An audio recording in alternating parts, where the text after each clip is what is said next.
People need to quit talking. People really need to quit talking about my Mo 1 approach. Number one, first and foremost, plain and simply, if they don't own my ebook, my paperback, or my audiobook, they don't. They need to just stop.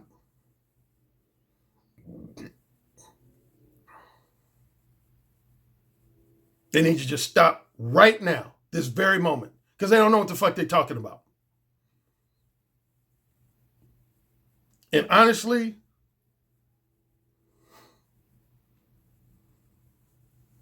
I don't know what the fuck they're talking about.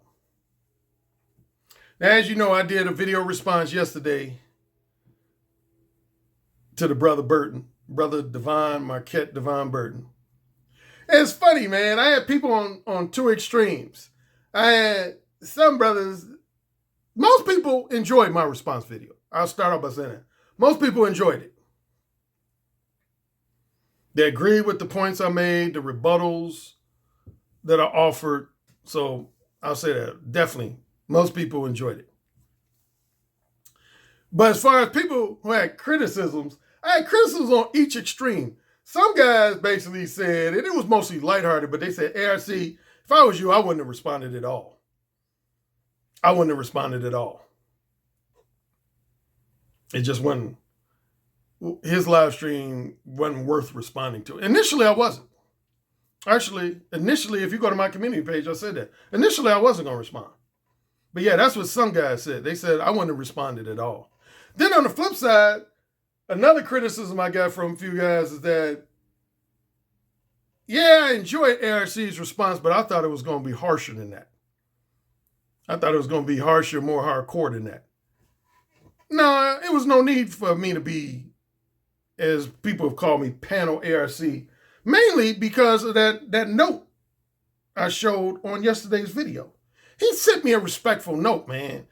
After he posted that respectful note to me, man, I didn't feel the need to really just like go in.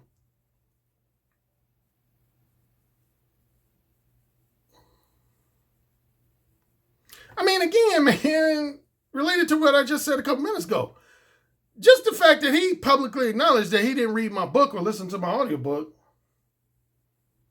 I mean, of course he's going to say a lot of distorted things about Mo 1. That's what people do.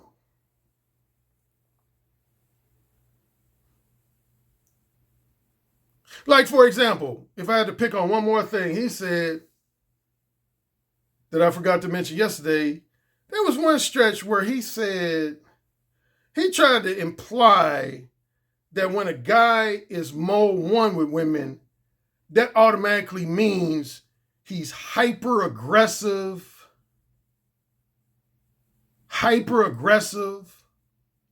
both verbally and physically. And he actually used the words that they will end up coming across to women as a sex-crazed maniac. A sex-crazed maniac. See, that right there let me know, man, he don't understand Mo 1. That literally, that one comment right there let me know he don't understand Mo 1. Because anybody who's ever been around me, I'll pay somebody $1,000 if somebody can say they've been in my company where I acted like a sex-crazed maniac while I was being Mo 1 with a woman. It reminds me of this story, man. And some of y'all heard this story, so it's going to be really repetitive. But I told this story when I was at one of Sasha Day Games conferences in Las Vegas. And these two Caucasian guys were there. We just kind of shooting the shit. And they said, Alan, we know how to impersonate you. I said, oh, really? They said, yeah, we know how to impersonate you. I said, okay, give it a go. And first one, he acted like he was approaching a woman, and he started talking real overly black. He was like, hey, baby, you got some big old titties, and I want to squeeze them titties, and I want to squeeze and slap your big old ass. And it was funny. if nothing else, it was funny. Then another guy, his impersonation was almost similar. It wasn't in that exaggerated black voice, but he acted like he was approaching a woman. He was like, "Hey, good-looking lady, I want to tell you, you just look scrumptious, and I would just love to have you in my hot tub while you're riding up and down on my cock. And yeah, that's what I want to do." And he was real loud. And so I told both of these guys, I said, okay, those were entertaining impersonations of me, being Mo One. They were entertaining. But I said, if those were supposed to be serious impersonations of me, they were way off the mark. And I thought they were going to say, oh, yeah, we know. We were just kind of exaggerating. That's what I thought they were going to say. But they were actually like, oh, really? That's not how you talk to women? And that's when I really got kind of offended. I was like, wait a minute. You guys really think I go up to women and talk to them like you guys just gave an example of? And they both nodded their head. They were like, yeah. And I just looked at them, man. That's what I do sometimes. If you I'm present in person, man, if you say something goofy, man, I'm going to just give you at least a 2-minute stare. And I just glared at him, man. And then I think I just got up and walked away. And Sasha was like, where are you going, Alan? I said, hey, man, I'm going in my room. And then the next day, I was on stage with my female assistant, and I did an example of how I'm Mo One with women. Whole room was silent. You could hear a mouse fart. You could hear a pin drop. Whole room was silent. And everybody, after my speaking presentation was over, was like, oh. Like, guys was really genuinely tripping. They was like, damn. So that's how you do Mo One. And a lot of guys admitted they were similar to the two guys who tried to impersonate me. Some other guys in the audience said, Alan, I ain't gonna lie, before I just saw that demonstration on stage, man, my picture visualization of you doing Mo One was totally different. If nothing else, I thought your voice was louder. I thought your whole demeanor and disposition was more aggressive. But you're real laid back and chill with your shit, man. You're real laid back and chill when you're Mo One. And I'm like, I don't know what made y'all think different. And some of them said it's because when they've heard me on audio, I tend to get emphatic, like when I'm doing an audio podcast or even on YouTube, a video podcast. I tend to get real loud sometimes and emphatic. So they tried to translate that into how I talk to women. But no, man. For example, I've heard guys say, yeah, Alan just goes up to women and says, hey, I wanna take your clothes off and fuck you doggy style. And I ain't never went up to no woman and said it like that. Now, I have said those words, but I would never say it like that. Using those same words. Here's how I would approach a woman. I would be like, ooh.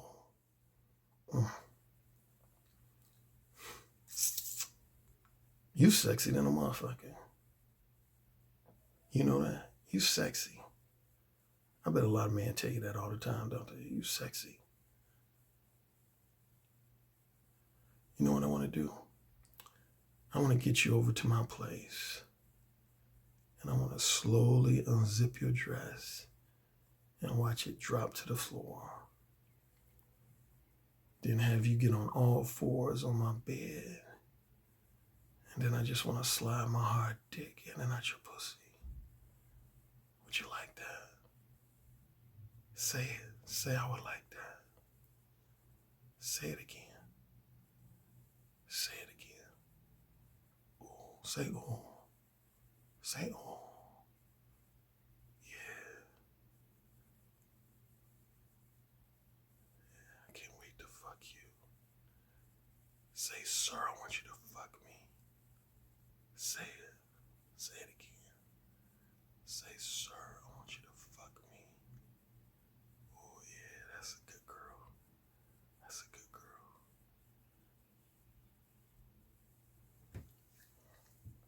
See, that's Ellen Roger Currie being Mo one hardcore. I'm gonna be all loud and rambunctious and shit. Fuck y'all think I am? Some kind of verbal loose cannon?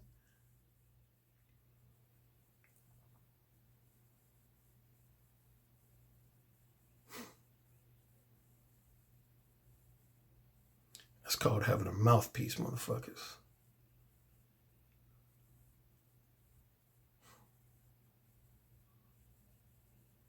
And that's why I don't get a lot of the negative reactions that you all think I do. Because I'm smooth with my shit. Here's the thing, even a lot of the women who've rejected me when I've been Mo one hardcore would have reaction like, I'm not going to sleep with you, but I got to give it to you. You are bold. You are bold ass man. Damn, I ain't never had no man talk to me like that.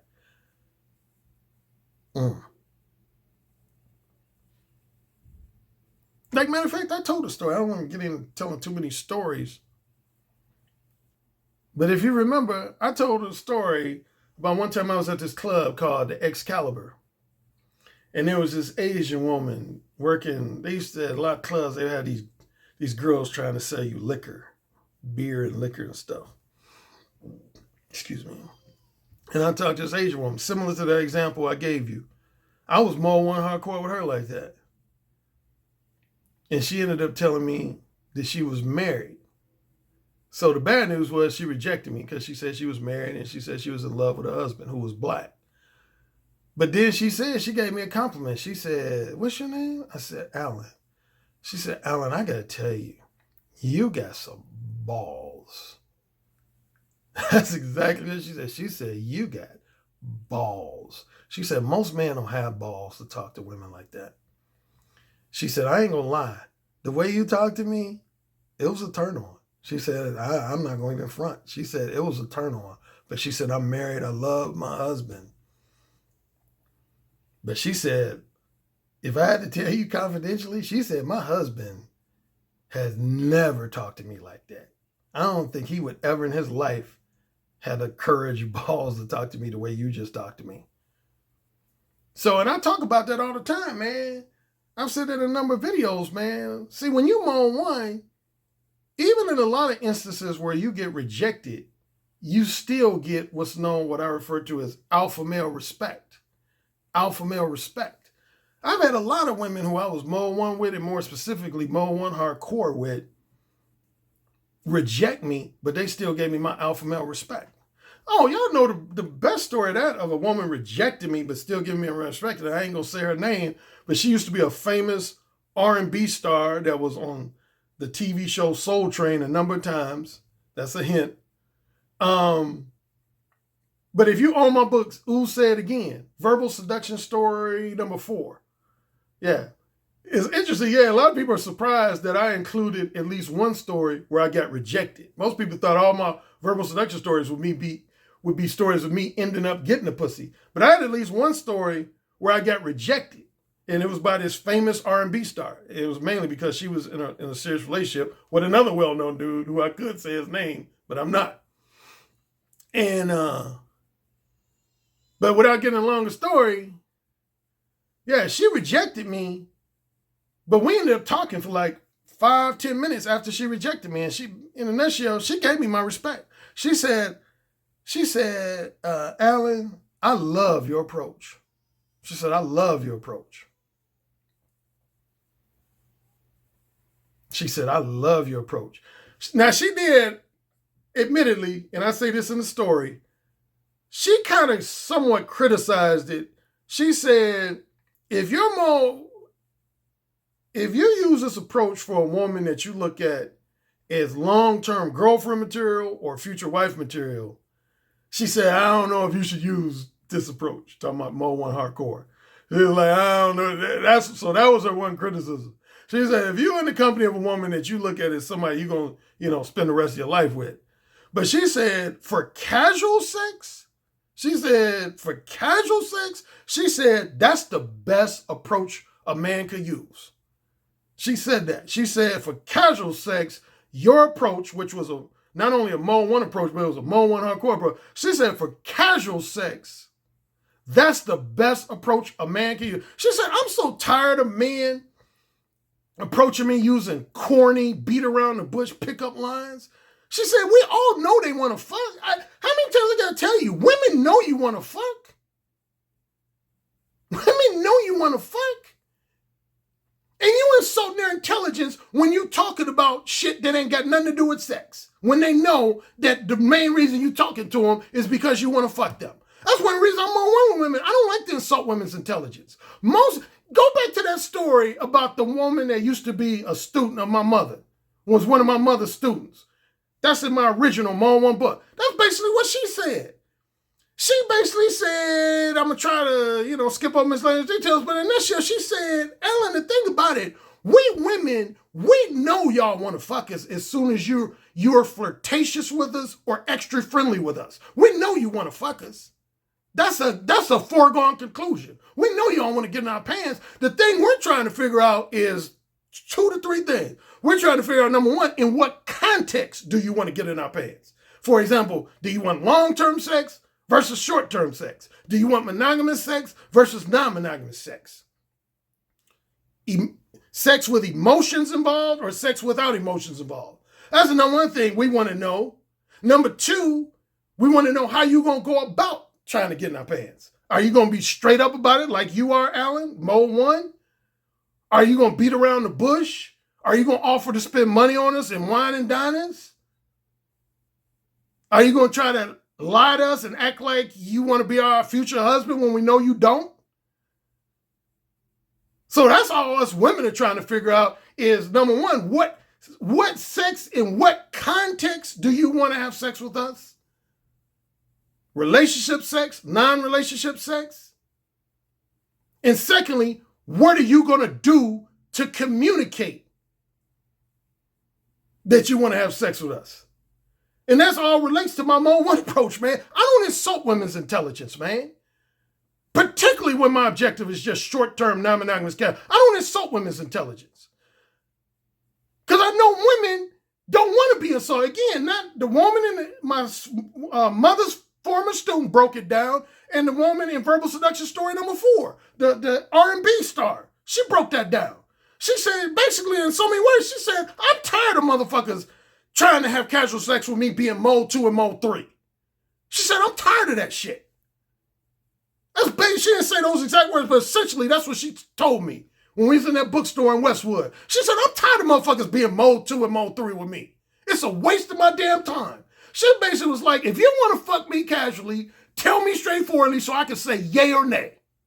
So I can say yay or nay. Because here's the thing y'all keep forgetting, man, and studies back me up on this. I'm not a big research guy. Studies have shown, man. There was a study that came out about 5, 6, 7 years ago that said when it comes to strictly casual sex, women know within 15 minutes or less after they meet you whether or not they want to engage in casual sex with you. That's why that whole raising a woman's interest is bullshit. Women might try to matter of fact, a guy just sent that to, who was that? I had a Patreon subscriber, just sent me this thing that some woman said either on the Clubhouse app or whatever, and I don't have it in front of me, so I'm going to be slightly paraphrasing her words. But she said, in essence, she was like, you men, and particularly you beta males, are so naive and stupid. Y'all actually think that y'all can do things over a period of days and weeks to raise our interest to want to have casual sex with you. She was basically like, that's bullshit. She said, us women know if we're going to give you the pussy when we first meet you. She said, we know if we're going to give you the pussy when we first meet you. She said, ain't nothing you could do to raise our interest.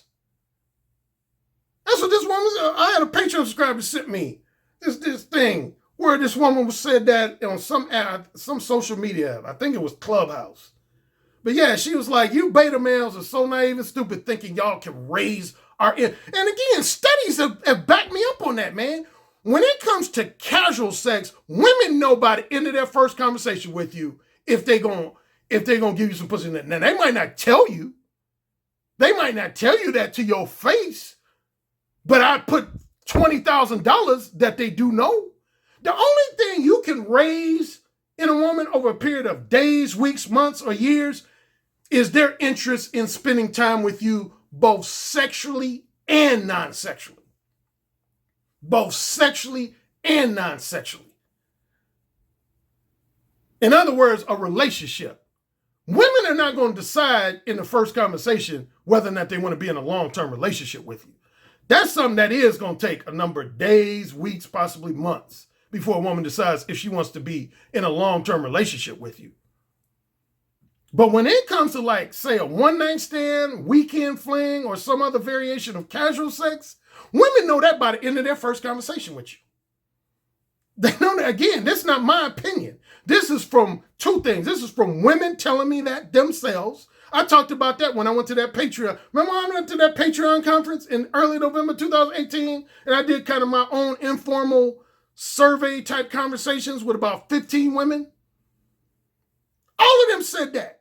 Not one disagreed with that. All of them said that.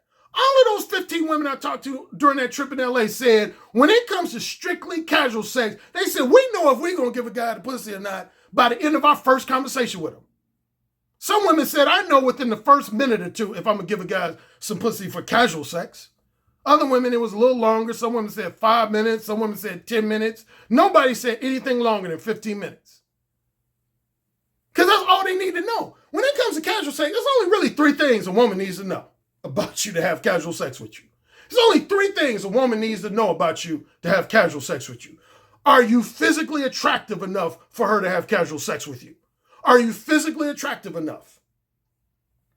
If you're not, one of 2 things is going to happen. She's either not going to have sex with you at all, or if she's desperate for money, she's going to ask you to spend some money on her, and then she's going to become a whore and give you some pussy in exchange for your money, which is what a whore is. Not to be confused with a slut. You know I'm pedantic like a motherfucker. A whore is a woman that is willing to have sex with a guy that she's not, doesn't find physically attractive or sexually appealing because she wants your money or your material possessions. That's what a whore is. If you didn't know that, that's what a whore is. A whore is a woman who has sex with guys that she's not really physically attracted to, doesn't find sexually appealing, but because you're offering her money, material possessions, or employment, she's going to go ahead and have sex with you. Now, a slut is a little different. Slut's not looking for money. A slut is a woman that will pretty much have sex, short-term, non-monogamous sex with just about any guy that she finds physically attractive and sexually appealing. That's a slut. She's indiscriminate. She's not really selective. She's going to have sex with just about any guy that she finds physically attractive, sexually appealing, has a lot of masculine sex appeal, and has a smooth, seductive mouthpiece.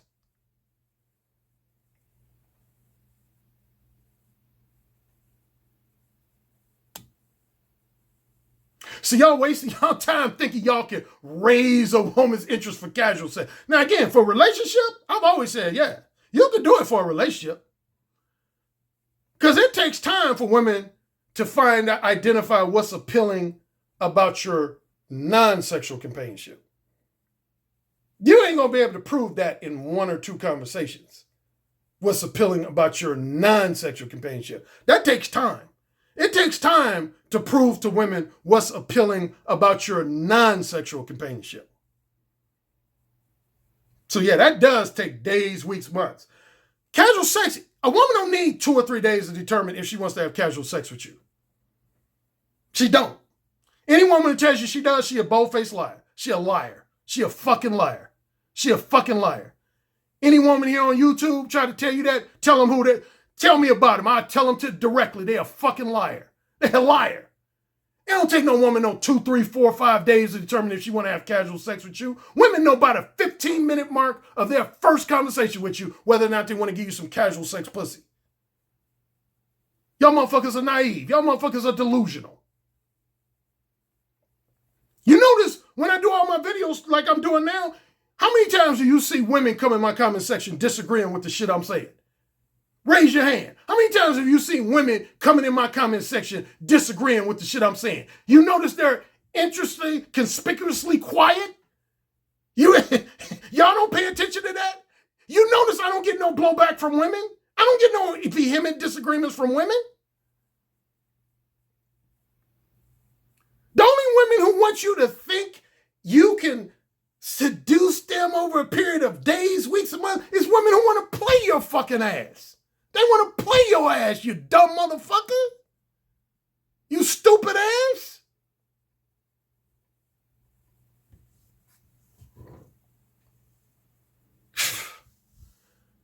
You goddamn idiots out here. Goddamn idiot. If you ain't figured out already, man, stupidity frustrates me, man. Seriously. I can only take so much of stupid motherfuckers, man. Real talk. I'm not even trying to be funny. Stupid people really irritate me, man. That's the top two types of people that irritate me on YouTube. Jealous, envious, hating ass motherfuckers. Jealous, envious, hating ass motherfuckers.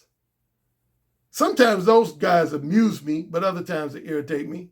And in the same group of people just stupid, man. You notice, man, speaking of the difference between men and women, it's funny, man. And this goes back 20 years. When it comes to talking about mode one, when I talk to women about my four modes of behavior, I only have to explain shit one time. They'd be like, oh, I get it.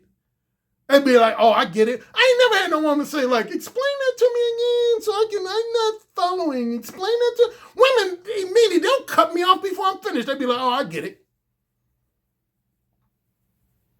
But you got guys be like, Alan, can you explain, like, the difference between, like, mode 2 and mode 3, like again, because I don't understand it. And, like, I kind of think mode 1 and mode 4 are, like, the same. Like, can you explain that to me one more time? Because I'm so stupid. Women, man, I ain't never have to explain mode 1 and them. Like, here's another thing, and I'm going to wrap up on this shit. I had this knucklehead, stupid motherfucker, black male content creator, stupid motherfucker. He knows who he is. He knows I'm talking about him. I ain't going to say his name. He a stupid motherfucker. Here's the thing about this stupid motherfucker, who I'm talking about. And everybody probably know who I'm talking about. Here's the thing about this stupid motherfucker. This motherfucker did a video singing the praises of the saint and the sinner, said he made a lot of valid points. But yet, the saint and sinner was criticizing niggas like him. He's singing the praises of a motherfucker who was belittling people like him. Because this guy I'm talking about, he's a self-proclaimed black nerd. He's a self-proclaimed black nerd. See, if you really listen to the Saint and the Sinner's live stream, you know who he was going after more than me? On the surface, it looked like he was going after me. See, that's why I always say you got to be able to read people's subtext and read between the lines. You want to know who he was really going after in his live stream? He wasn't really going after me because I knew before the live stream started he had a certain measure of respect for me. Because again, his assistant named Bridget sent me an email inviting me to collaborate with him last fall. So I know he got a certain measure of respect for me. He wasn't really going after me. If you listen closely to a lot of his commentary, the main people he was criticizing, he was basically saying, I'm paraphrasing some of his words, but he was basically saying, the only dudes who are capable of being mode 1 are guys who are real niggas. Real alpha, raw, masculine type niggas. Niggas who can hold their own. Niggas with balls and backbone. That's the only niggas who can get away with being mode 1. That's what he was saying in a nutshell. He was like, the only guys who can be mode 1 is motherfuckers with balls and backbone and raw masculinity, raw sensuality. But he was like, if you're the average nerd or a geek, you can't be mode 1 because you don't have the balls to be mode 1. And then he took a jab at him. He said, look at y'all nerds and geeks. Y'all don't even have the balls to show your face on YouTube. Y'all don't even have the balls to use your real name on YouTube. And you expect to have the balls to tell a woman straightforwardly that you want to fuck them? That's what he was saying to you goofballs. This nigga was going after nerds and geeks. And some of y'all didn't even get that.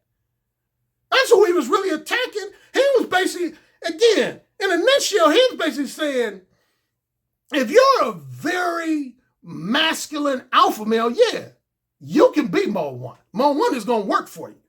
That's when you can get away with being mode 1. But he was basically like, if you're like a wimpy or semi-wimpy nerd type or geek type, you ain't going to have no success being mode 1 because you don't even have the balls to show your face and use your real name here on YouTube. And this motherfucker who did this video live stream criticizing me, he falls into that category, but yet he was singing the Saint Sinner's praises. He's one of them goofball nerds that Saint Sinner was talking about. This nigga ain't never had the balls to show his real face, ain't never had the balls to use his real name. Because he's a coward. He's a punk. He's a bitch. Tell him I said it. He ain't gonna do shit.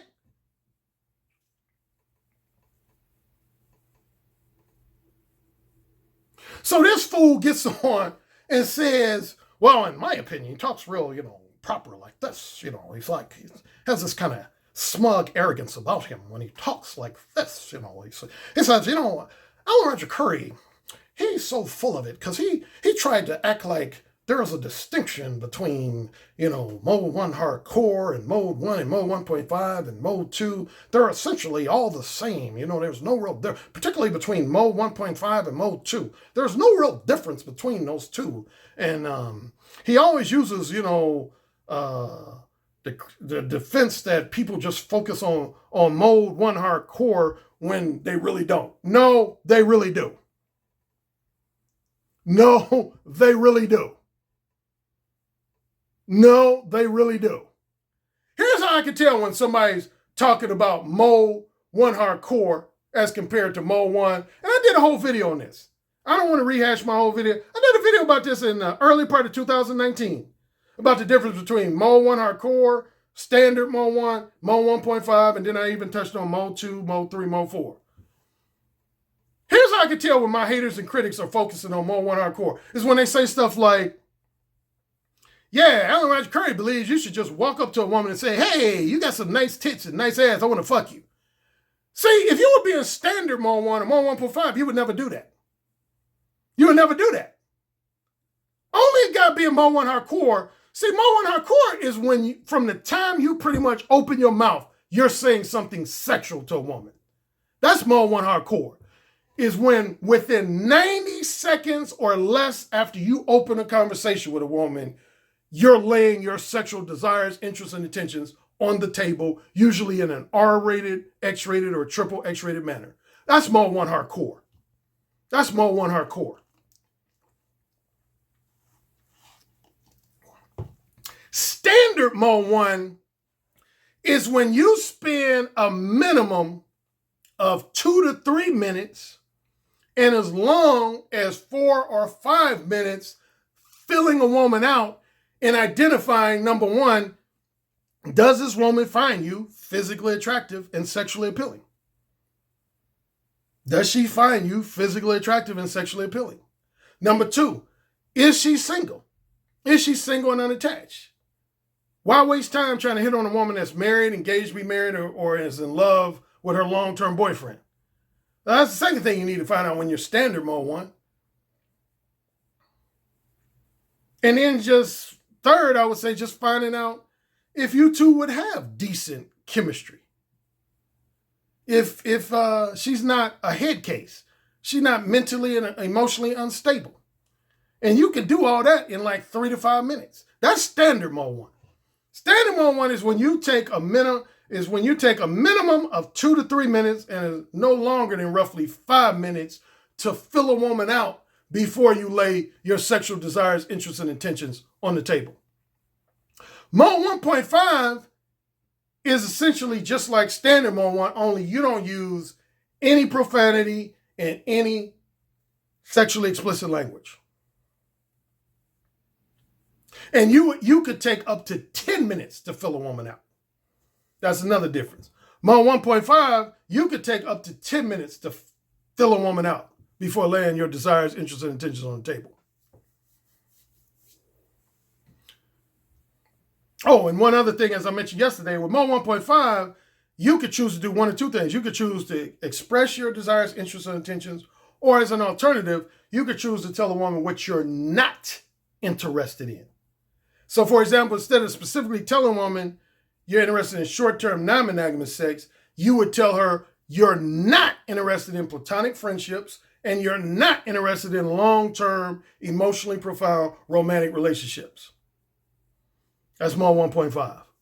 Now, for the argument that there's no real difference between Mode 1.5 and Mode 2. Yes, there is. Mode 2 is when you're vague and ambiguous. Mode 1.5 is not vague and ambiguous.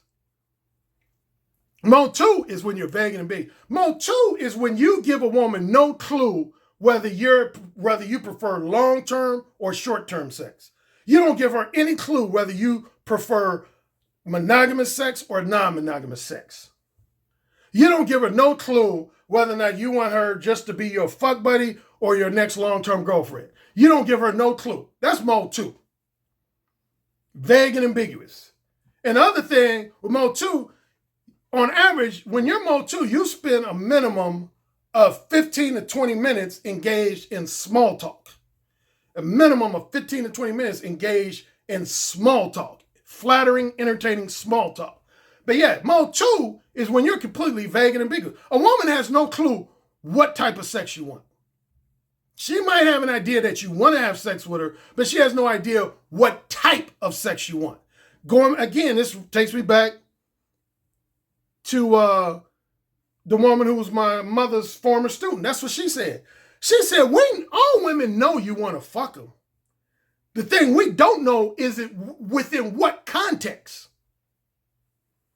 Meaning long-term, short-term, monogamous, non-monogamous. See, that's what Mode 2 guys don't do. They don't give women specific clues to whether or not they want long-term sex versus short-term sex, or whether they want monogamous sex versus non-monogamous sex. See, a Mode 1.5 guy, he's going to say, I'm not interested in long-term, strictly monogamous sex. I'm not interested in that. Yeah. So that differentiates right there from Mode 2. A Mode 1.5 guy is going to either say one or two things. He's going to say, I'm only interested in casual sex. Or if he's not bold enough to say that, he's going to say, I have no interest right now in long-term, strictly monogamous sex. Now, I might change my mind a year from now, 2 years from now, 3 years from now. But right now and in the upcoming weeks, I'm not interested in no relationship.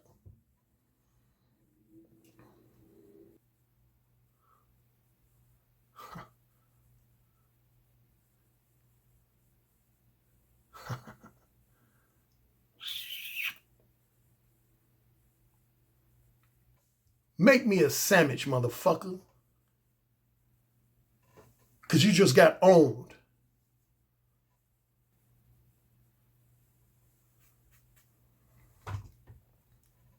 So yeah, there you go. Don't talk about my book if you ain't ready, if you don't own it. Because you don't know what the fuck you talking about. Keep trying to fade this brother. Maybe one day y'all might have some success. But I know in 4 years on YouTube, ain't none of y'all faded me yet. Yes, sir. Say it again. Yes, sir. Who's the king? Alan, you're the king. Say it again. Alan, you're the king. You're dominating me. Say it again. Alan, you're dominating me right now. Mode 1. Mode 1. Daddy, can I go, please? You're the king. Say it again. Oh, you're the fucking king. Yes. Yes. Yes. You're the king, Alan. AKA the king of verbal seduction. You know, it's the tone of your voice, how seductive your intonations are, the vibrations that you could just reach out over the phone lines and stroke a woman's breast just by the sound of your voice, how you could make her pussy so wet just by the sound of your voice. That's actually very hot. So you said my show was what? I said your show is powerful. Oh, say it again. Your show is powerful. I bet the king would fuck me really good. Who's the king? Alan Roger Currie. Who's the king? Alan Roger Currie. The king. The king. The king. I have to agree with you on the communication piece, because I actually did take a session with Alan Roger Currie, and he gave me a line that I did not think was going to work, and it worked. And I was like, what the fuck?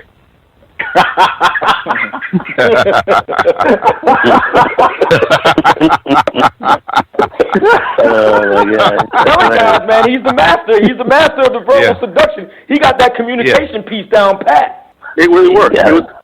It just simply worked, and I just didn't think it was going to work at all. Some guys have natural handles. Some guys have a better natural shot, but you can always improve your shot. And sex is damn sure something you can fucking learn. Look, dude, you want to learn how to talk better? I'm hiring Alan Roger Currie to get my dirty talk game on, because it's always been something I want to get better at. Verbal seduction, man. I'm like, clearly, this guy's the Michael Jordan of seduction. Like, come on now.